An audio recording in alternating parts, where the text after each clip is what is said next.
రాహుల్ గారు రాజకీయ విశ్లేషకులు తెలంగాణ. మరి కాసేపట్లో మిగతా గెస్టులు కూడా జాయిన్ అవుతారు. నమస్తే అండి రాహుల్ గారు. రాహుల్ గారు, రెండు తెలుగు రాష్ట్రాల మధ్య జలాల కోసం మళ్ళీ పోరు మొదలైంది. ఏంటి మరి ఆ జలాల కోసము పోలీసుల్ని మోహరించాల్సిన అవసరం ఎందుకు వచ్చింది? అంతవరకు పరిస్థితి ఎందుకు వెళ్ళింది? మీ విశ్లేషణ ఏంటి దీనిపైన? యాక్చువల్గా తెలంగాణ పోరాటంలోనే నీళ్లు నిధులు నియామకాలు అనేది ప్రైమరీ ఎజెండాగా పోరాటం కొనసాగించింది.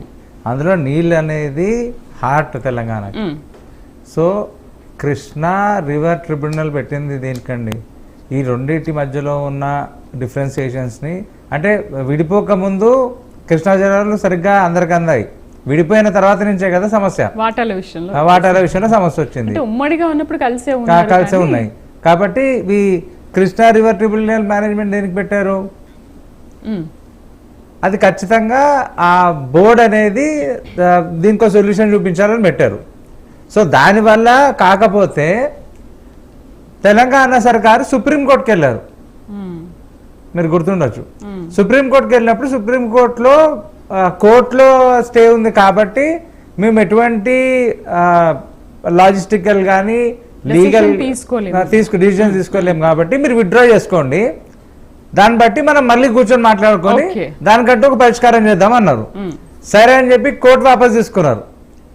వాపస్ తీసుకున్న తర్వాత కూడా చర్చలు అలాగే కొనసాగుతున్నాయి కానీ సమస్యలు ఎక్కడ కూడా తిరగటం లేదండి. అంటే చూసుకుంటే మనకి తెలంగాణ వచ్చినప్పటి నుంచి 511 క్యూసిక్స్ ఉంటాయి మనకి, 896 ఏమో ఆంధ్రాకు ఉన్నాయి.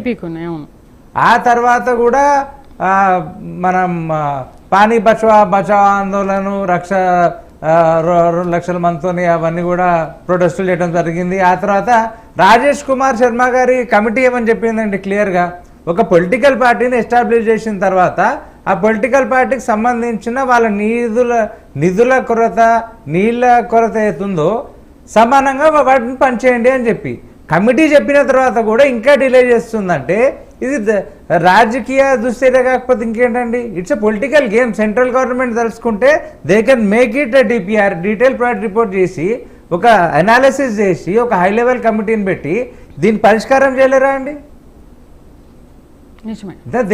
There is a solution but it's getting prolonged కదా. ఎందుకు కేంద్రం దీనిపైన తాత్సారం చేస్తుంది అంటారు? ఇప్పుడు అమిత్ షా గారు వచ్చారు 2 సార్లు, ఆ తర్వాత ఇంకొంతమంది వచ్చారు కేంద్ర మంత్రులు 2 సార్లు, దీని పట్లనే మాట్లాడారు, ఈ ట్రిబ్యునల్ గురించి మరి చర్చించారు. కానీ చర్చలు మాత్రం జరుగుతున్నాయి కానీ పరిష్కారం మాత్రం రావట్లేదు. అదే కదా వచ్చింది. సో దీనికైతే ఒక క్లియర్ కట్ గైడ్ లైన్స్ ఒకటి ఉండాలండి. ఒక జియో పాస్ చేసి నేనేమనుకుంటున్నా అంటే ఇప్పుడు నాగార్జున సాగర్కి శ్రీశైలంకి ఎంత వాటర్ అవసరమో, ఎంత ఎలక్ట్రిసిటీకి అవసరమో వాటరు, అంతే ఈక్వల్ కూడా ఆంధ్రప్రదేశ్ కూడా అవసరమై ఉంటుంది కదా. సో దాన్ని సబ్ డివిజన్ చేయండి. సబ్ డివిజన్ చేసి మీ వాటా ఈ ప్రాంతానికి ఇంత అవసరం ఉంది కాబట్టి మీకు ఇంత కేటాయిస్తున్నాము, మీ ప్రాంత విస్తీర్ణం ఇంత ఉంది కాబట్టి మీకు ఇంత కేటాయిస్తున్నాము అని కనుక మనం క్లియర్ కట్గా ఒక జియో పాస్ చేసి ఒక అమెండ్మెంట్ చేసేస్తే అయిపోతుందండి ఇది ఇష్యూ. ఇన్ని ఇయర్స్ ల్యాక్ చేయాల్సిన అవసరమే లేదు అసలు ఇది. ఓకే, అయితే ఇప్పుడు దీంట్లో కేఆర్ఎంబి అనేది ఎందుకు ప్రేక్షక పాత్ర వహిస్తోంది అనుకోవాలా, లేకపోతే మౌనం